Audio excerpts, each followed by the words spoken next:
तो guys first part में आपने देखा था हम निकले 2 दिन की ट्रिप में और पहले ही दिन अंदर के गुरुद्वारा में पहुंचे और दर्शन करने के बाद पहुंच गए हम हमारे सेकंड लोकेशन पर माहौरगढ़। और हमें 2 दिन की ट्रिप में 3 जगह कवर करनी थी, इसलिए शाम को निकला, रात को पहुंचे और इधर ही रात को ठहर गए और फिर सुबह 6 बजे निकल पड़े माहौरगढ़ के देव दर्शन करने के लिए, जो कि हमारी सेकंड लोकेशन थी। और पहुंचते ही सीढ़ियां चलने लगे। एक अच्छी बात ये थी कि सुबह हमारा अलावा कोई दिखा ही नहीं हमें रास्ते में, मतलब इतने सुबह कोई लोग आए भी नहीं थे। और वैसे तो चढ़ते वक्त थकान तो हो रही थी, पर ये व्यू देख के और जोश आ गया। और फाइनली 15 मिनट में हम सीढ़ी चढ़ के ऊपर आ गए। और ये रही हमारी रेणुका माता जी, जो कि माहौरगढ़ के माउंटेन एरिया में। हमारे दर्शन तो हो गए थे और हमें ऐसा लगा कि इतने सुबह कोई आएगा दर्शन करने के लिए। और यहाँ हमारे आने के पहले भी थोड़े लोग आए थे और बाद में भी थोड़े लोग आए। और फिर गए हम परशुराम जी के दर्शन करने के लिए। देवी के दर्शन तो हो गए थे, तो कुछ अलग ही चल रहा था। पत्थर के नीचे सिक्का था, उसके ऊपर एक पत्थर रखना, तो उसके पत्थर के ऊपर हाथ रखकर अपनी विश मांगना, या फिर कोई काम आपला अच्छे से होगा, या मतलब काम बिना दुविधा को होता रहा तो सीधी दिशा में पत्थर घूमेगा, और अगर काम नहीं हुआ तो उल्टी दिशा में घूमेगा। वैसे तो मैं ये बात को मानता नहीं, बाकी लोगों ने ट्राई तो किया ही किया, और साथ में हमारी मौसी ने भी ट्राई किया सीधी।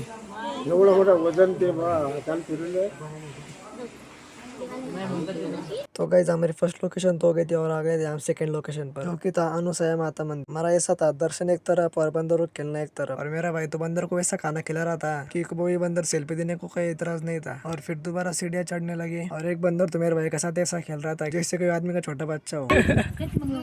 ढूंढ रहा है कुछ मिल जाए।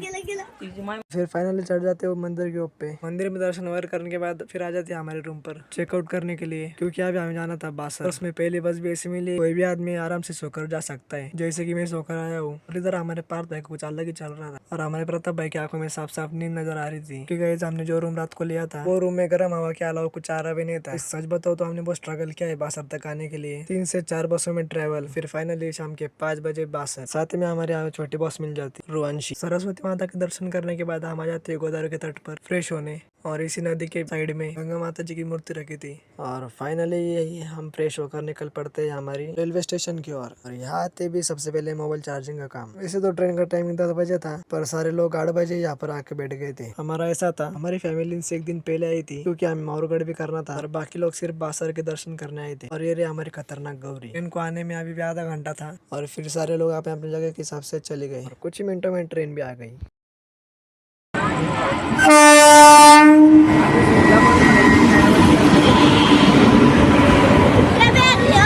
7 to 8 आवर्स ट्रैवल, और अलग से ट्रेन में भी 10 घंटे का ट्रैवल। तो गाइस मैंने पूरा ब्लॉग अपलोड कर दिया है हमारे 2 दिन का ट्रिप का, कर देख सकते हो। और आई होप आपको ये ब्लॉग पसंद आया हो तो लाइक करना मत भूलना, फॉलो नहीं किया उतना फॉलो कर लेना। मिलते हैं अगले ब्लॉग में।